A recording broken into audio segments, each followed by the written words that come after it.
Hey Tada, welcome everybody. It's good to have you back. Today we are having a very special guest. Ooh, very special. I need to even say a disclaimer. Sometimes I call him my twinny. No, super. My twinny, because we are alumni from UKZN and University of Edinburgh. So, Lukhona, welcome to our Municipal Bill episode where we will be discussing with you a very interesting topic today, the politics of institutional capabilities in administration. Yeah.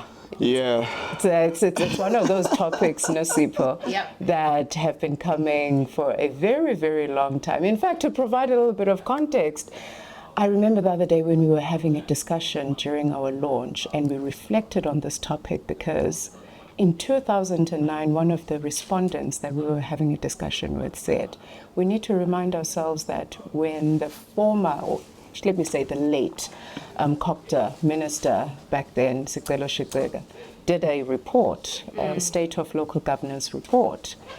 And out of that report, the issue of lack of capacity in municipalities was one of the greatest topics. In fact, it influenced Chapter 13 of the National Development Plan when it declared that we need to start looking at building a capable state and how to make local government an attractive and professional environment. But 16 years later, we're still talking about this issue. And maybe that's why we are framing this topic around the politics of institutional capabilities in administration. It resonates with me, of course, as a recovering local government, former local government practitioner. I've seen it play out in different forms. You've got good politicians with good intentions in the system who know what needs to be done. You've got good officials with good intentions, capable, who know what needs to be done. And then, of course, you'll have those rotten apples among the pack. And that interface where sometimes you get a good person, be they a politician or an official, having now to interface with the other, an administrator, it then impacts a ratepayer in the municipality because sometimes things get delayed because of decisions that are made, or things are not done, or if they're done, they're not done well. And that's why we see this havoc in the newspaper. This municipality has done this in both big and small municipalities. So I'm really looking forward to this discussion. And I know that you've got gems and pearls that you're going to show us. So Lukhona, let's start off by really looking at the administration. The administration is like the engine of an institution. If you do not have qualified and competent individuals, then your municipality will show in terms of its performance. Let's reflect. How did we get here 25 years later when it was something that was discovered in 2009 that we need to beef up our competency and the appointments of capable administrators? No, greetings to you and to Municipal. It's really lovely to be with the both of you and seeing the podcast, growing from strength to strength. And I think, that's going to build up momentum when the country begins to really focus itself on the upcoming local government elections. Hopefully, they will be before Christmas in 2026. I can't fathom us having to run around an election immediately after the festive season. Look, I think there are a number of things to think about in the architecture of local government itself in terms of how have we found ourselves here. You're quite correct. I think actually around about 2005, there started to be a lot of discussions about the nature of municipal councils, because remember, the administrators don't appoint themselves. The administration is a creation of the council itself, because the council has to appoint the municipal manager, then those who report to the municipal manager, and so on. And that's really your backbone of administration. And then, of course, even council itself tailor makes itself around those portfolios available within, the municipal administration, so that they could effectively conduct what is deemed oversight. Yeah. But you'll remember that at the start of the 25-year journey of local government, at some point there was a big debate as to whether or not people needed to resign their seats in other jobs. So you used to have a lot of people who were teachers, school principals, nurses and social workers actually being elected into council. Yes. And then there was this big debate about full-time, part-time, And of course, if you look around the world, whether it's in the States or other jurisdictions, there is actually a provision where you can serve in a council at a part-time, basis. And it's almost like a vocation.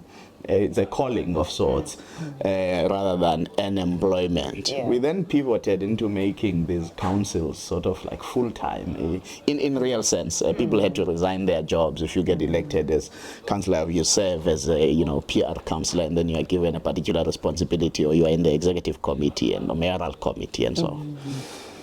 And I think that began to then create institutionalized vested interests in the municipality itself. That's one. Secondly, you also had an instance at those beginning stages where people who held political office could actually be hired into the administration. Yes. And it was a big fight probably until 2011 when eventually the Systems Act was sort of amended to say at least the municipal manager and those who report to the municipal manager cannot be people who hold political office.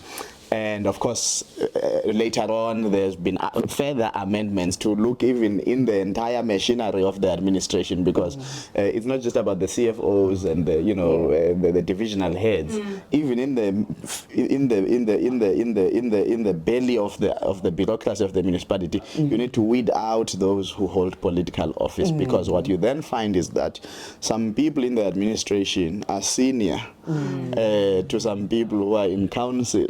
And therefore don't take kindly when council does its oversight effectively, and this weakens administration. But then, of course, they developed another problem, which, if you remember, you talk around the time of the late Sicelo Shiceka 2009, Treasury around 2010 to 2012 has a big debate about the competencies of those who are appointed in financial management positions, CFOs and all of this. This is why it was quite interesting when Dr. Zweli Mkhize came on as Minister of COGTA at some point, and then he said, no, they would set standards on how to appoint auditors, CFOs. But we all went to the Treasury documents because people forget these things, and we dusted a document from 2012 to say, but Treasury had actually put in place a framework in terms of competencies, in terms of qualifications, and in terms of duties and expectations of those who are appointed there. But comrades, really, because, there's politics in local government because of the proximity of the administration and the council, they simply ignored. In some instances, they made important observations, which I think SALGA, the Organized Local Government Association in the country, still is making this point to say, because municipalities are graded, you then have upper limits in terms of salary capping. And therefore, you may want a CFO in Jogabi, but you may not be able to compensate that CFO in a similar manner as you would in eThekwini, for example. But the reality is that you have money there in that municipality that needs effective stewardship, but you are unable to attract the kind of person into the administration, partly because the municipality is quite remote. It's badly graded, so therefore it can only afford so much to pay compared to eThekwini. And thirdly, there's no allowance in local government to go and serve in remote rural areas, something that the Department of Health, through a serious lobby of rural medicine, has managed to achieve, to create allowances for doctors to serve in hospitals that are quite in rural areas and so on. So I think the point I'm trying to make, and we can get into the weeds of the politics, because I'm not trying to say there isn't a problem. I'm just trying to give those who are listening a view in terms of where do we come from in terms of just the architecture, what used to be there initially. So there's been an attempt to weed out politics in the administration. But what that has also done in some instances, if you talk to people around, is that it has made certain municipalities to farm for skills away from the municipality. And then there's this view that outsiders are coming into the municipality to take up jobs because there are no locals who demonstrate the requisite skills, qualifications, who are interested. So if you had to ask me, do I want to go back to Flagstaff, to Muza Hill local municipality and work there, I'm not so sure.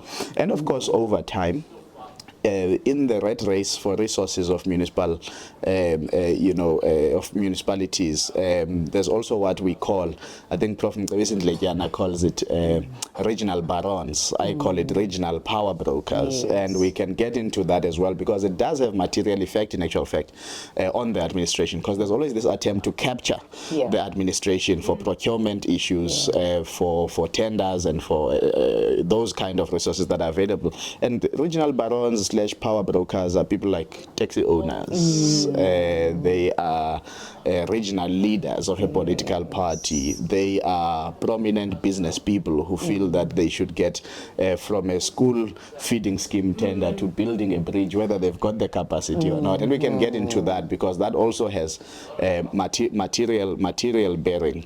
But all I'm saying now is that this administration, which we are going to talk about, is a highly contested space, and partly because I think people feel they are away from the glare of the media. The media focuses a lot on national government, somewhat provincial, and then your metro municipalities. And I was joking to some people, but it was not a joke. I was saying, if we had a Zondo commission for local government, that's where real state capture actually happens. When you speak about the regional barons or regional brokers, as we talk about them, I'm reminded of the process of appointing senior managers in municipalities. Because the city manager, it's a council decision to appoint the city manager. And I cannot help but to think that there is some level of political influence on who becomes the city manager. Absolutely. And as you were talking about these regional barons, in your assessment or maybe your experience, the work that you've done, how does it play out? And it's not limited to city managers, it's also the senior managers in these municipalities. And does it work? What should we be concerned about? And what are the alternatives? I think what we should be concerned about is the lack of transparency in the lobbying process of it. We must all accept that governance happens in a highly political and politicized space. And I think one of the weaknesses of our system is if we dislike practice, we then pretend like it is not happening. I mean, you take Nelson Mandela Bay, for example, where there have been numerous litigations between council and city managers there. That is really because the politics get in the way. There's a change of leadership, and then the city manager present is no longer, palatable to those who are in office, either because they feel estranged from the person, or they feel they are not politically proximate to them, or they feel that they actually can't trust this person for whatever things that they may want to do with the city manager, because the city manager is probably one of the most precarious positions in South Africa's administration. It's an equivalent, of course, at a national level. If you were to take a department, it's an equivalent of a DG. but the struggles that city managers and good city managers that go through. I mean, we've had some interesting city managers. I mean, if you look at somebody like Prof. Trevor Fowler, who's still very revered in the local government space, held himself up quite well with integrity and competence, and then left when it was time to leave the stage and went on to do other things. And I think he remains amongst the few model city managers who are still out there, who are able to pivot out of local government.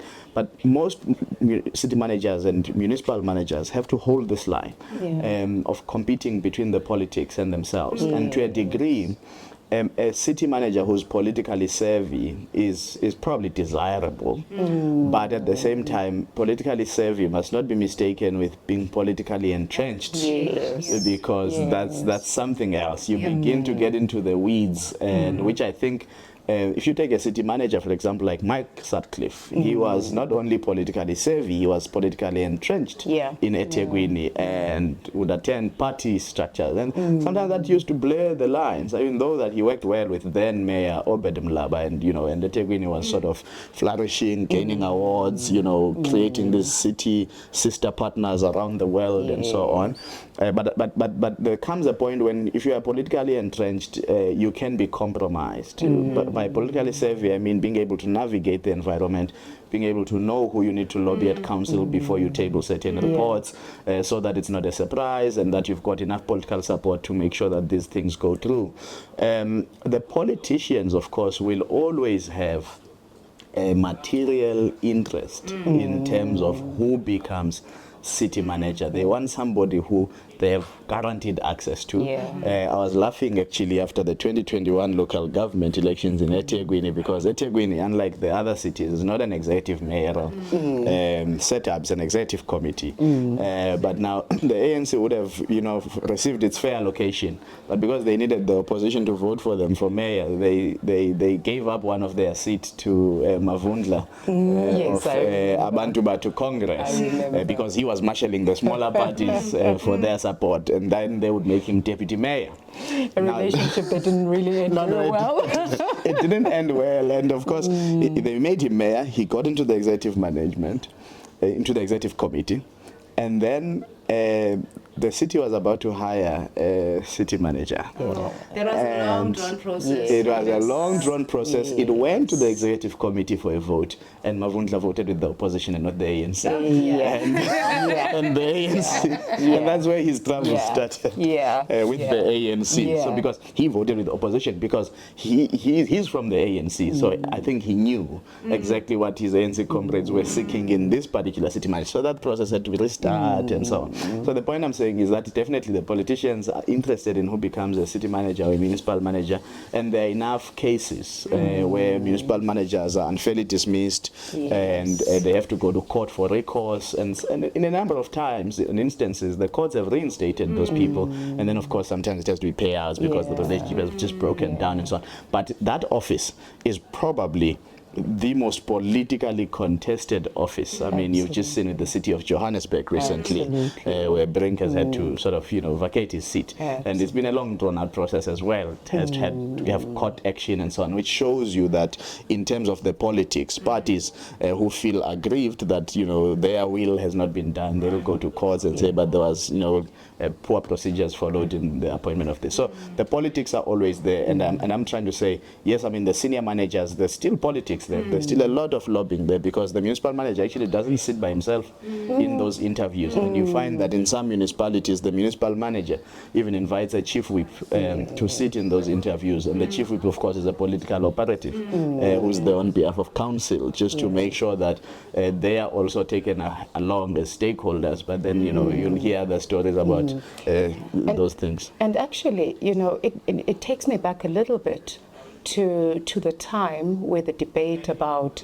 deployments and merit versus merit-based systems were actually one of the circumventing issues around the appointments of competent, qualified individuals to serve at the apex of the administration. But then if you look at the way in which things panned out, let's not even talk about now the fact that we've got coalition governments and there's a lot of bargaining that happens behind the scenes. But even back then, through deployment processes where, let's say, the ANC is the majority in council and they have this individual that they want to put as a municipal manager or a senior manager under Section 56, there weren't always consensus in the sense that even factional politics within that dominant party actually rendered most municipal managers having to have quarrels and tensions with their political, office bearers. And it actually continued, provided the continuity of seeing that municipal managers are actually highly contested individuals in terms of serving the political interest of a particular political group. It reminds me of a distinction that I made earlier on when I was introduced to this whole thing with development, that you've got a small letter P and a capital letter P. Yes. Capital letter P is about party politics, and the small letter P is about the distribution of resources. Absolutely. And now, what it sounds like is that sometimes in the system of local governance, what then takes up people's time is the capital letter P, the party politics. Yes. And then they forget about the distribution of resources. Meanwhile, the bigger political, the party politics should actually enable the distribution of resources. And thought about it. Yeah. Well, in an ideal world, politics should be about, in fact, somebody asked me, what is my biggest concern about South Africa right now?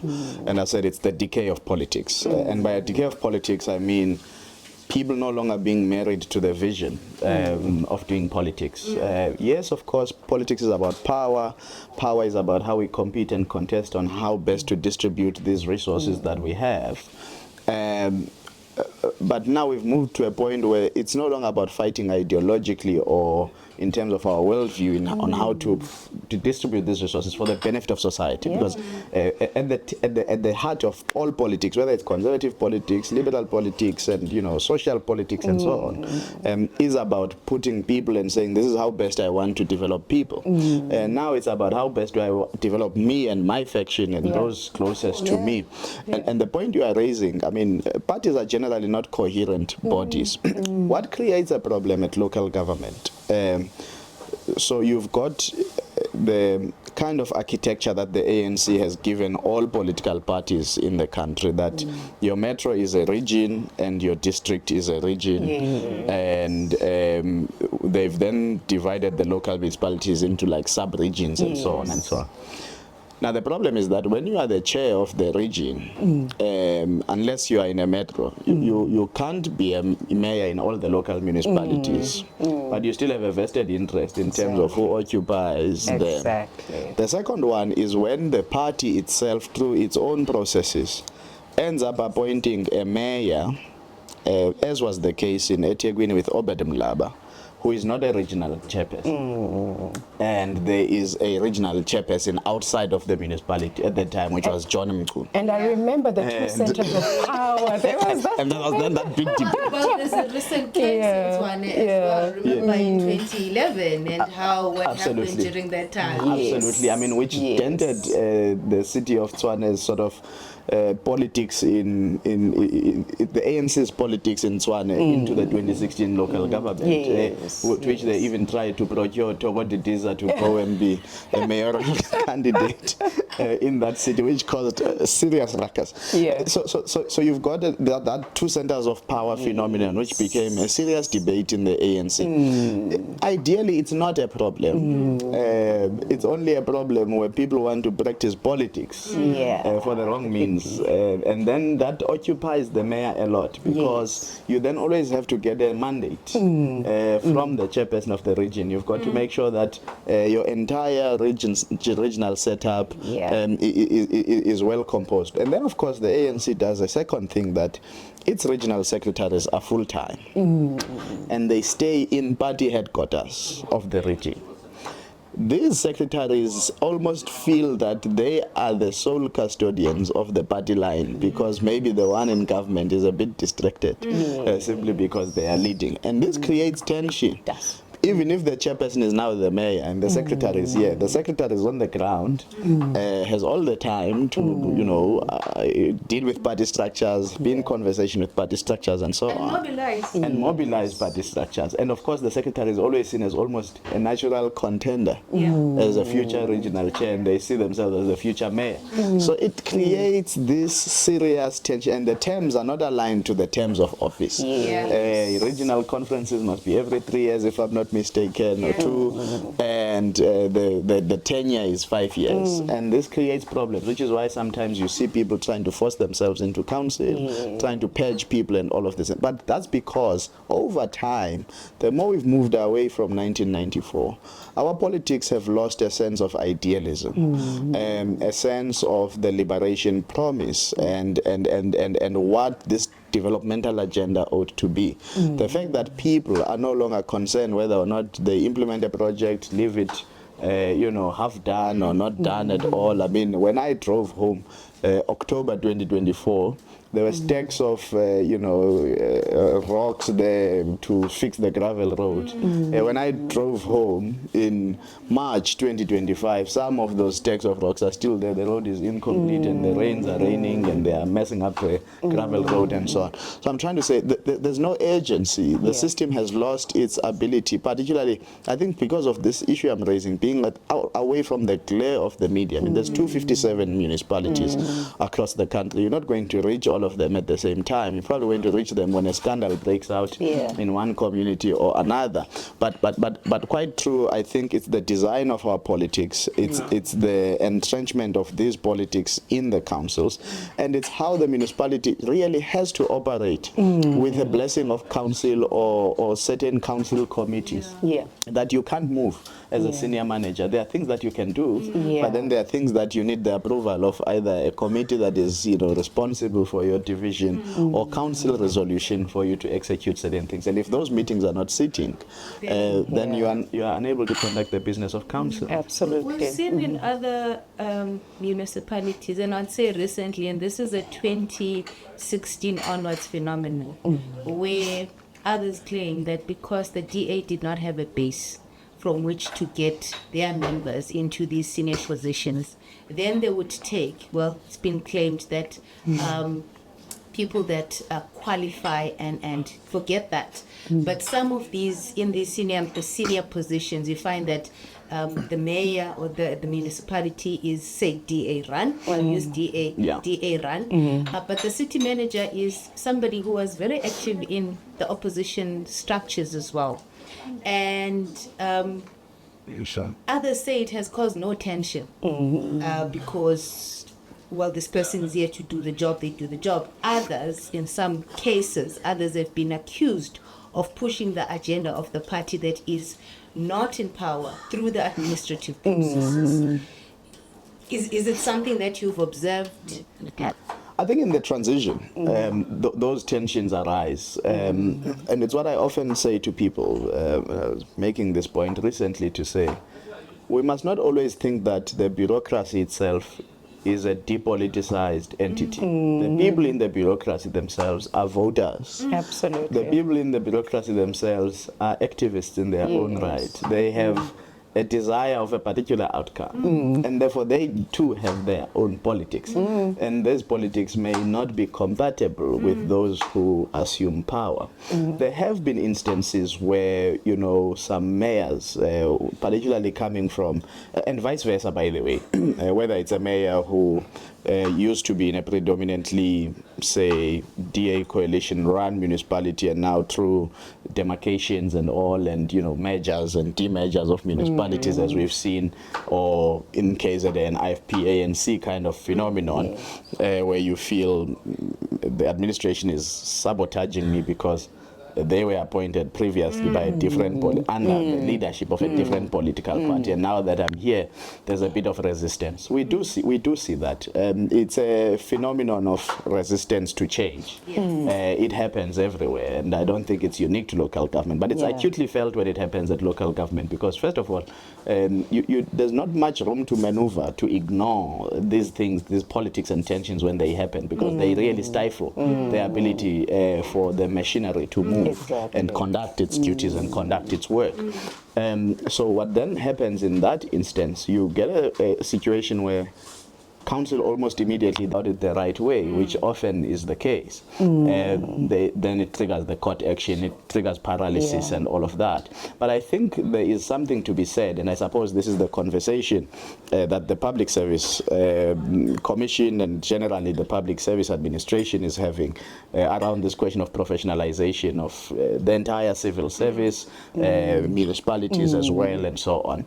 And where the protections lie for bureaucrats as well, and how do you imagine that bureaucrats at a municipal level, being not depoliticized, but being insulated to some degree from politics. But it has to be a bureaucrat that is also not playing politics. Exactly. And it has to be a bureaucrat that is committed to its trade professionally. And of course, there have been big debates about one civil service, as we know that the administration at municipal level is not catered for in the Public Service Act as things are. There have been debates whether it would be too costly to do that. I think when Lindiwe Sisulu was there as Minister of DPSA, she tried this issue and they tried to model, and the outcome was that it may well be too expensive to create one civil service. But these are all things that we need to think about as we go through, and of course as we rethink the architecture of local government is to what extent can we be able to extricate politics from the weeds, particularly of local municipalities. I think metros,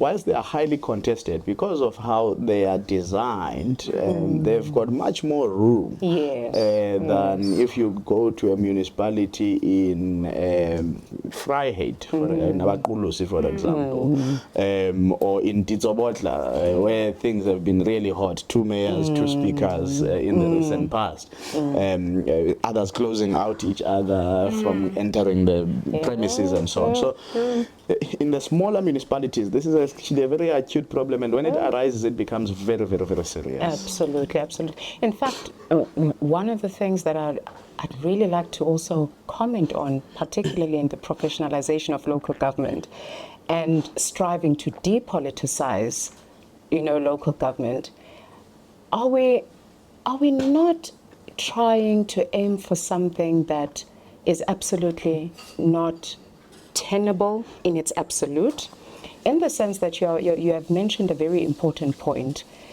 the immersion of administrators in politics. And it's also like the politics of survival in a system. And I guess that's where Copter Nosipho made the proposition of actually making your Section 56 managers to be permanent in the system so that they can insulate themselves from the purging, the consistent purging. When a political party comes into power, they want to bring in their own people who will be compliant in the political agenda or, a parochial individual agenda. But then the depoliticization notion of local government, where it becomes very difficult for senior managers, is also this interface between politics and administrators, politicians and administrators, in the sense that if you are going to work with an MMC that absolutely does not like your conduct or the way you are a stickler to rules, particularly, let's say, the budget and treasury. The budget and treasury is highly contested, highly contested. So most of the time politicians want to work with people who are going to be quite flexible and compliant to political mandates. It also interrupts that relationship. It does. And at the end of the day, you find that some other senior managers, they end up giving into the politics because of the politics of survival, self-preservation. So it kind of like makes the whole notion of depoliticizing local government very difficult, even for senior managers. And I guess that's why, Nosipho, you brought up this debate of saying that let's not just only look at capacity, but the capabilities in an institution, the environment, the culture, the politics, which determines how professional an institution is and how compliant an institution will be when it comes to legislation. And I think to your point, Tina, I think it's naive to think of a depoliticized local government or the bureaucracy, because even the Constitution, when it talks about equity and meaning that it assumes that there will be an inclination for whoever is serving the public to not be lenient, but to service more those that were previously disadvantaged in terms of space and area. And that's already a decision in how you allocate resources. So in my view, the depoliticization of local government is something that is not even anchored in the Constitution, and that might be my controversial take. But I need to go back to separating the party politics from the politics of development, which is what I think, if you are in administration, that's what you should be interested in and you should be advocating for. No, of course. I mean, look, also parties go to the electorate with manifestos. They seek a mandate with a particular vision in terms of what they want to implement.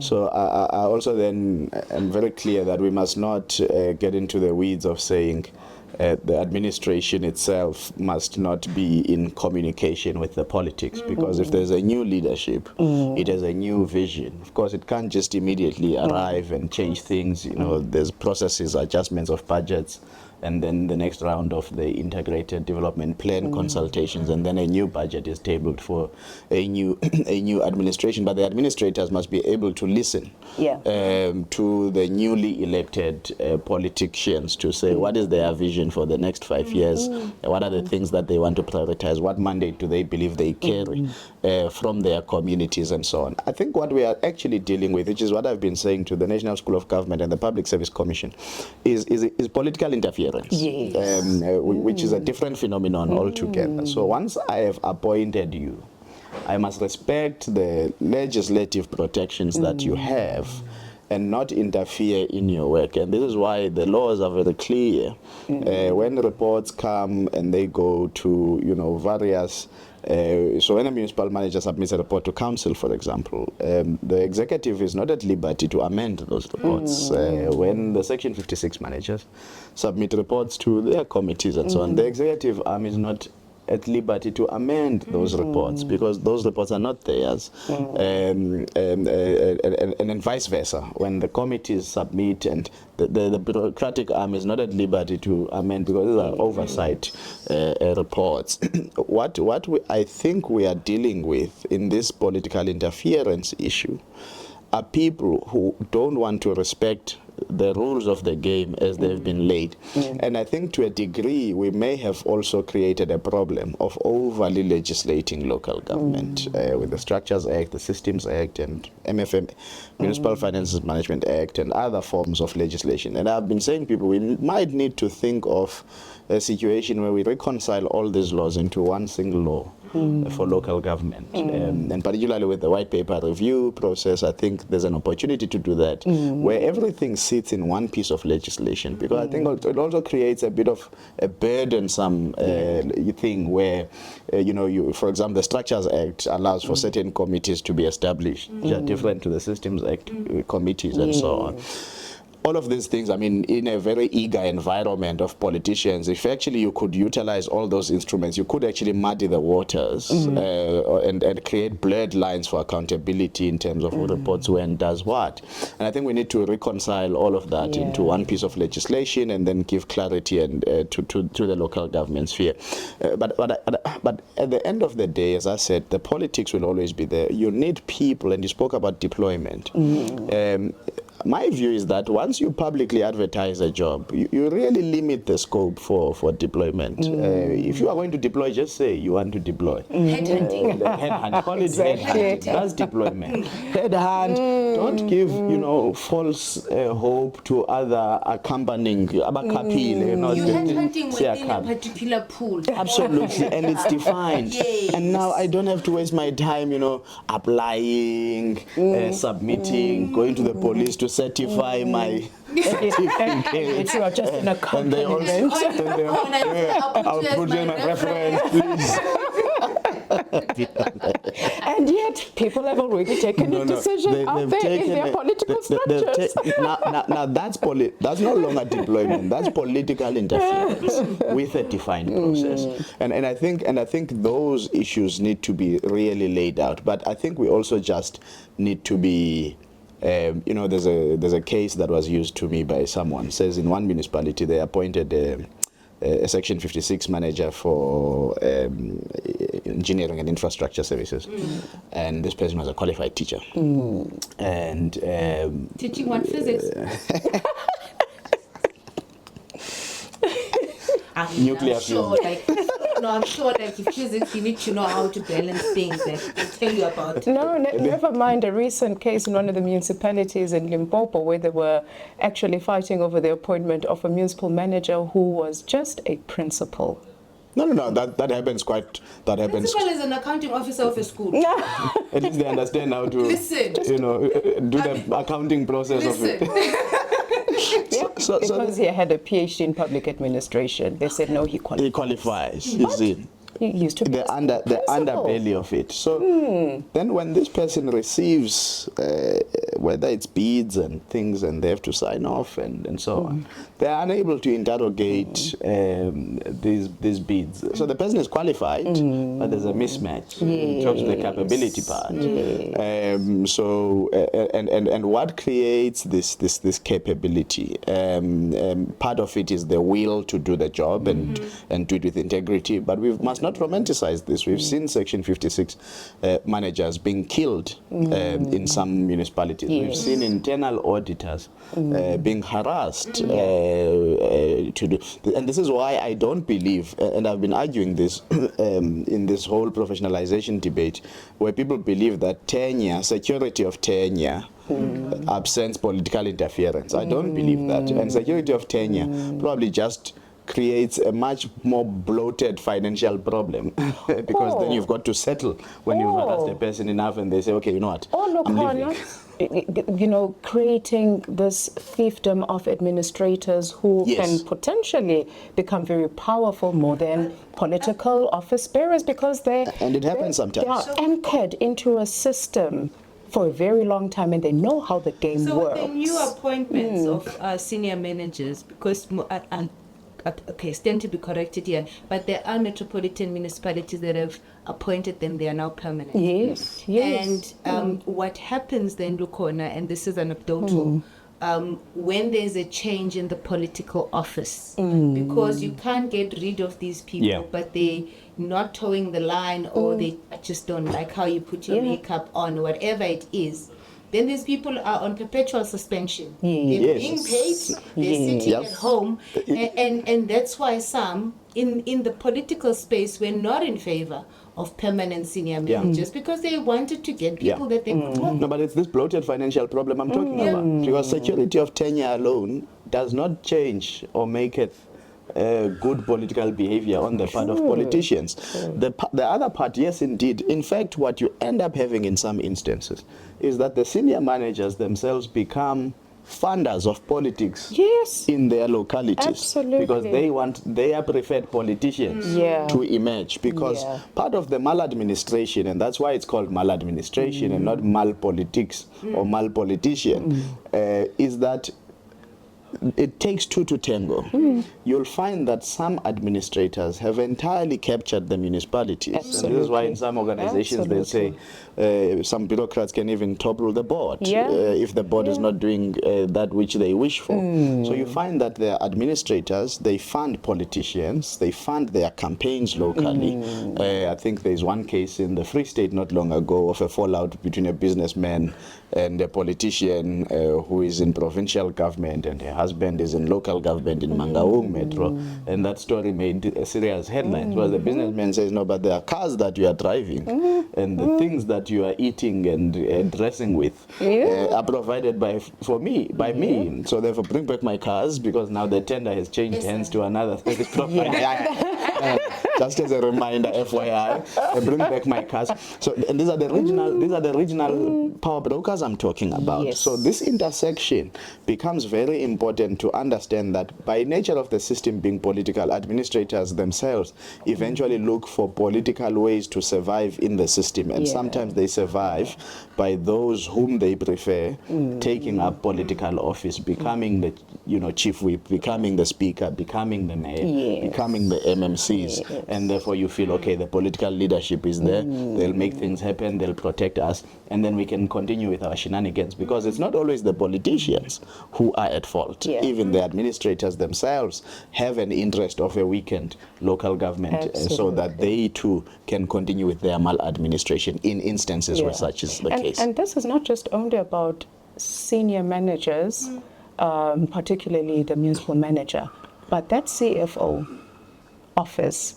is one of the offices where you find that there's a lot of capture that happens administratively. I'm not talking about political interference and capturing that office, but that office capturing the political direction, because they are the dispensers of resources. Absolutely. Tina, can I differ with you on that point? Because if you look at all the 57 municipalities, if you look at the whether it's SIU cases or it's not the CFO that gets suspended for I won't say for corruption, but it happens even with that lower level, the deputy director level. In fact, that is where it is concentrated. So when we talk about, because I also don't want to come across as if I'm now saying my former colleagues are corrupt and it's only that level of people that are corrupt.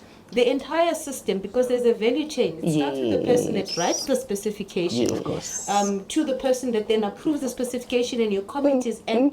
So when we say professionalization, CFO's office, there is a particular need to focus on them, but the lower levels as well. I have a case, I used to work with a municipality where somebody said, in this municipality, you must even respect the cleaner, because in the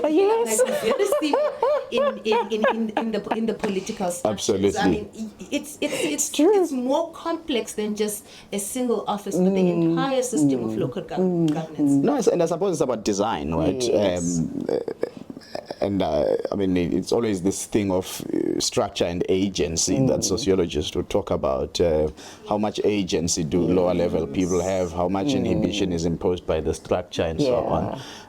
Because also the CFO can't, I suppose, easily turn a blind eye and say, well, I've been messed up by, which has been a big issue with the Auditor General, to say there are these CFOs, they've got offices, but in actual fact, in the appointments, they don't have people who are able to produce financial statements. Then they hire the consultants, so you end up with an entire CFO office that is outsourced. But you're quite correct in the procurement process of it. Just the supply chain management office on its own is a serious issue of concern. People don't call the CFO until they are not being paid. And then the CFO must come on board. But at the initiation level, they understand that those bid documents are not going to the CFO. There's a bid adjudication committee that is going to look at this. Of course, some municipalities don't even have capacity to adjudicate, to set up the bid adjudication committees. They outsource the adjudication of tenders to service providers. And then you've now got two sources of problem. You must have somebody inside the municipality. You must then identify the adjudicating service provider and also deal with them there so that your thing goes through. But as I often say, South Africa has a procurement problem. If you were to solve the procurement problem, and people were not trying to get into procurement value chains of things they know nothing about, procurement value chains of things that they don't have the kind of requisite competence to deliver on, or they were trying to outmaneuver others, not on the basis of the points-based system that has been set out, but are outmaneuvering them on the basis of the connections they have. That's where our problems lie, where you then believe that a tender that has nothing to do with the mayor, but if you call the mayor then can call somebody, because that's you are encouraging political interference. It has nothing to do with the depoliticization of that issue, or whether in the budget office under the CFO, do you have the competent people who understand what has come out of the IDP process, and then they can turn it into a budget process in terms of the priorities and so on. But also then, some councillors who are quite progressive in their thinking. Because I also think we must commend those who are thinking progressively. So generally in the structure of the municipality, there's nothing that says each ward should have a budget. But one former mayor in the Eastern Cape says to me, we realized that there's actually a class issue between ward councillors and PR councillors. Ward councillors have to take the heat on a daily basis in the community. The PR councillors don't necessarily have to do that. And as a result, what they then did as that municipality, and they called this almost like a care fund, would be to make sure that there is a budget for each and every ward, so that at least once a year, the ward councillor can be seen to be doing something in their community, rather than awaiting for the budget process and appropriations, which in some instances the budget doesn't go to Ward 5 because the priorities are in other wards, and then in the next year it doesn't go to Ward 10. But if you make sure that, and then they did also pooling of other resources, such as their fleet for improvement of roads, like your graders and your tipper trucks, and say these 5 wards will share a grader, and then you procure, instead of the grader belongs to the municipality, and then now there's even politics on how the grader moves and how it is distributed and weight focuses. So there are people who are thinking, and this is why I'm saying, when you are in the business of the politics and you really, then now you are able to change the administrators to focus on that P you are talking about, the P or the politics of development rather than the politics of the party, because you've got. So I think one of the issues that opens up and creates that environment is the quality of mayor you have. A mayor who then says, I understand I'm a political animal, but I'm going to function in such a way that I also give political protection to my administrators, so that when the other politicians want to abuse them, I'm able to draw the line, because I am given the authority to do that. So the administrators can be as competent as they want, but if they've got a weak mayor who allows bullying and harassment from the other politicians, those administrators will never get on with the business of the day. I think, Tina, in the next episode, when we talk about IDPs, we need to just explore this point further. I remember in the city of Joburg, in fact, they were the first ones. They did what is called community-based planning, and they had a budget for each ward, and it was R1 million per ward. It worked. It was during Mayor Masondo's time, and then it fizzled out. S1E8 tried the same. It would be good to just find out. Explore. And I think in this small municipality in the Eastern Cape, very tiny municipality, to be quite frank, they were doing about 250,000 rands per ward. And then at least as a person, you're not being told that all the money is going to a stadium. And you guys You get nothing. True. Very true. But then coming back to the most critical point, it's the appointments. The appointments in local government. And there's a lot of debate. A lot of debate if whether we should remove council from taking the determination of appointing senior managers, and leave it to the prerogative of an executive committee or the mayor. And then obviously there is the lower levels of the bureaucracy, of which of course legislatively they are protected. But we all know that the politics of employment also seep into the lower levels of bureaucracy, where deployments are even made to a level of a cleaner. So, But then, as we are talking about this professionalization of local government, but also trying to bring in the merit-based system, in your view, Lukhona, because we've been indulging in this debate for quite a long time, what do you think could be an alternative, to protect the small p from interfering into the appointment of senior managers? I mean, I'll talk with the current landscape and architecture, but I've actually got a very radical view in terms of what needs to happen. I think we need to try and remove politics completely out of local government. Well, let me not say of local government, of local municipalities, because when you talk about local government, you're talking about a bigger beast. if you look at a district with 5 local municipalities, I think I can live with a situation where the politics are in the district municipality. You remove councils completely from local municipalities and leave administrations that report to the district. Because in fact, and this radical view, Interesting proposal. and this White paper people, listen. listen carefully. As we are reviewing the local government white paper. Because if you take the president's vision of district development model to its logical conclusion, in actual fact, that's what it calls for. Because if you say one district, one plan, one budget, you are effectively saying there will be a universe where there is no plan, no budget for local municipalities. Everything will reside at local level.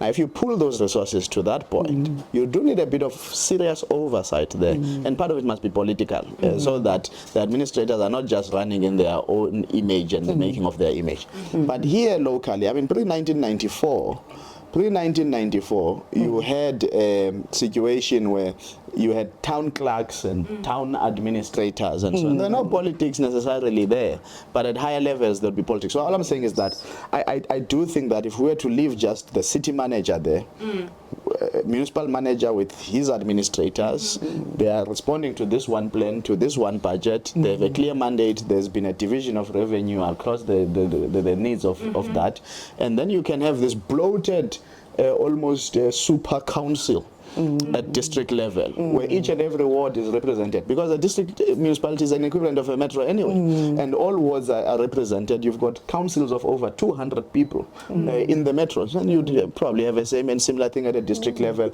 and it would then give a different orientation, and then we can talk about how do you do the accountability, how do you do the responsiveness. There'll still be a ward councillor, don't get me wrong, but they simply sit at a different level in terms of governance, and then you reorient what it is that they are there to achieve, so that there's because this interference and proximity of politics is what creates this image that you can deploy a cleaner, you can deploy a truck driver, you can deploy a tractor driver, you can deploy a maintenance person. It shouldn't be the case. But for as long as politics are so proximate to that administration, I don't believe. But in the current setup, what we need to do is to make sure that I think even citizens are robustly brought closer. I think civil society is not well serviced at local government level. We've got a lot of civil society that focus on the national picture, because again it creates that celebrity dom thing. One of the things I've been calling for in the civil society space is that we create linkages with community-based organizations and empower them to be able to do clear oversight and accountability work on local government. Well, that's a very interesting proposal. Very interesting, because it brings us back to another debate that had happened earlier on about thinking the way in which we can actually deconstruct local government and provincial government. Whether do we need provincial government, or we just stick with having district municipalities, take the capabilities at provincial level and decentralize them, to a district level. I mean, that's a debate that was there from a long time ago. Do away with provinces, concentrate on local government. But anyway, folks, unfortunately, we're running out of time. That's all that we have for today. Lukhona, thank you so much for joining us. It's always a pleasure to have these conversations. Because I know that whatever conversation we're going to have with you, there will always be that radical approach to one suggestion. And he still calls them city municipal managers. It sounds like it's regional executive director.